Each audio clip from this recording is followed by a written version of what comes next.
Dr. Shabir, welcome to Let the Quran Speak. My pleasure to be on.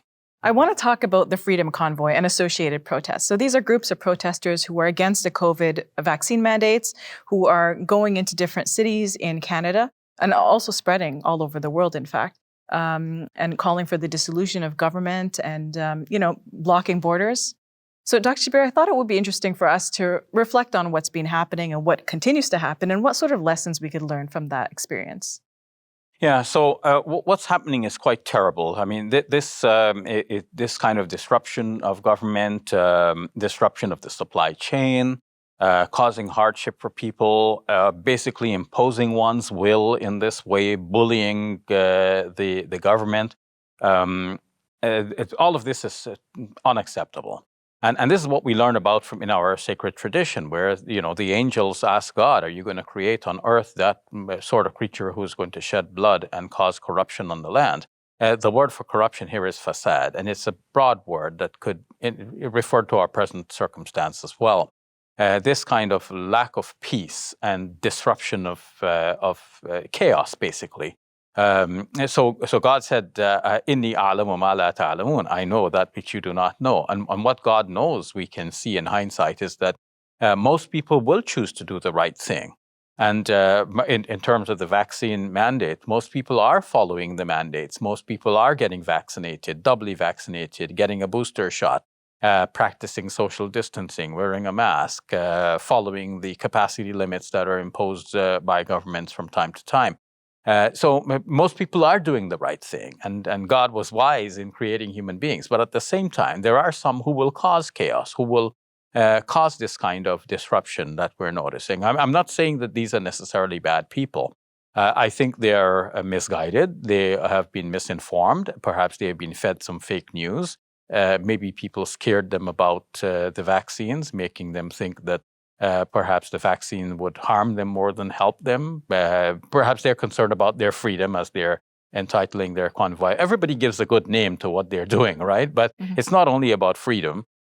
It's also about fear. They fear government. They fear the Antichrist. I mean, some have one objective, some have another objective, and it's a pooling of persons towards a common cause. Or it's really alarmed people because they've seen that some of the organizers, for example, have white supremacist and nationalist origins. There are people with swastikas and Confederate flags, and they're going about on the streets harassing people who have masks on. And this is in neighborhoods. So people are afraid to even come out of their houses in some circumstances. So it's a very difficult situation for people to deal with. And then when we talk about the border crossings, supplies can't come into Canada. So many of the industries in Canada are facing shortages. People are losing their jobs.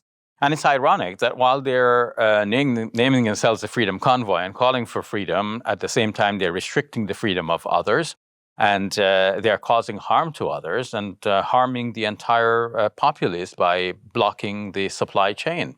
And, this obviously cannot go on forever, and we call on them to stop. And Muslims who are faithful followers of the Quran will recognize that it is important that we follow those and we obey those who are in authority among us. I believe the Quran calls for that, Dr. Shabir. Absolutely. In the 4th chapter of the Quran, in the 59th verse, we read, "Ati'u Allah wa ati'u Rasula wa ulil amri minkum." Obey God and obey the Messenger and those in authority among you. So the obedience to God, as we understand, this is absolute. And the obedience to our Prophet Muhammad, peace be upon him, while he is conveying a message from God, this is also absolute. But when it comes to obeying other authorities, this is not absolute. It's contingent upon them not going against God and his messenger. Now, in modern democracies, generally the laws are put in place with proper consultation and open ear in case something is missed, to find out what is important to people and to safeguard their religious practice and so on. As we have in the Canadian situation. Islam is respected along with other religions, and people are given their rights and freedoms to practice their religion, freedom of assembly, freedom of worship, and all of these are guaranteed. Now, there are civil issues which are not mentioned in the Quran, not mentioned by the Prophet Muhammad, peace be upon him, especially given with reference to our present circumstance, to govern the society in our present day, they have to be experts who study these issues, who are qualified to formulate laws that are specific to our circumstances, and that will ensure the most happiness for the most people most of the time. And that's why we have civil authorities. And the Quran itself is enjoining upon Muslims to obey not only God and His Messenger, but also to obey whatever authority is there placed above us. So, yes, we can air our grievances, we can voice our opinions, and we should. And that's our civic right and responsibility. So those who want to protest, if they find that the vaccine mandates are going too far, it is their civic duty, it is our civic duty to maintain the freedom of the populace against big government by speaking a word of truth to power. But that should be done in a civil way. And, doing it in this way, even if that was the right message, that is very uncivil, uncouth, and totally uncalled for. Mm-hmm. I mean, there's a lot of room for debate, Dr. Shabir, about where a COVID mandate should take us, right? Like, what should we do in the future? Should we relax our mandate, or should we continue? And I think a lot of governments, federal and provincial, are recognizing now that we need to loosen those mandates because COVID is becoming endemic in the society. But there also needs to be a recognition among the protesters that the mandates were for the protection of the most vulnerable in our society. And they were made with a concern for the well-being of everybody in society, the whole societal group, their health and, their safety. So I feel like that needs to be something that the protesters should think about as well.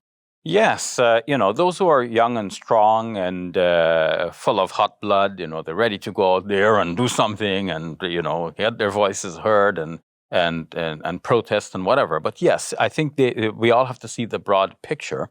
And the big picture is that the World Health Organization has been calling on various countries since the start of the pandemic in late 2019.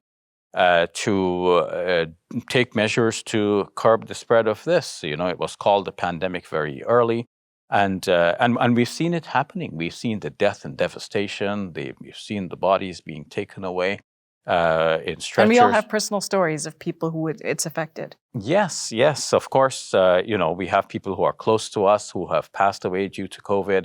So this is real. This is not, somebody fooling us and fooling the populace into, going through all of these measures. And governments themselves are suffering as a result of all of these mandates. The mandates affect government too. Yeah, it affects our economy. Exactly.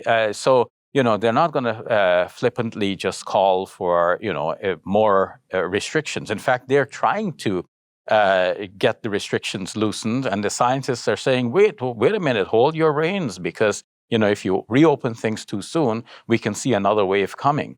And the scientific discussion still continues. So those who feel that the mandates are going too far, they have every right to bring their scientists and discuss the matter in a civil way, using whatever science is available on the question. And once we are better informed by that sort of discussion, we will all vote for what is true and fair and just for all people, and including ourselves.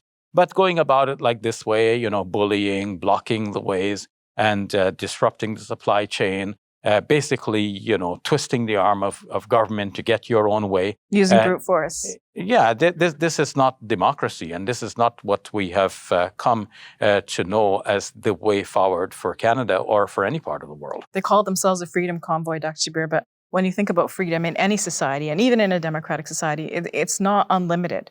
It's not like you can go do whatever you want and you're not going to be restricted. There are all sorts of freedoms that are restricted in society that we don't really think about. Like, for example, seatbelt laws.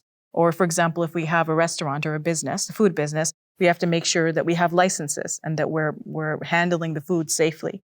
There are all sorts of things that we don't really think about that violate our freedom, our absolute freedom, but they're required in a society in order to keep things functioning in a peaceful and a protective way. Yes, once freedom ends where another person's freedom begins, or where the health and safety and well-being of other persons, would be violated if we continue further. So yes, there are these limitations to everyone's freedom, and we need to recognize that we have to live together as one society, united, fighting this pandemic together.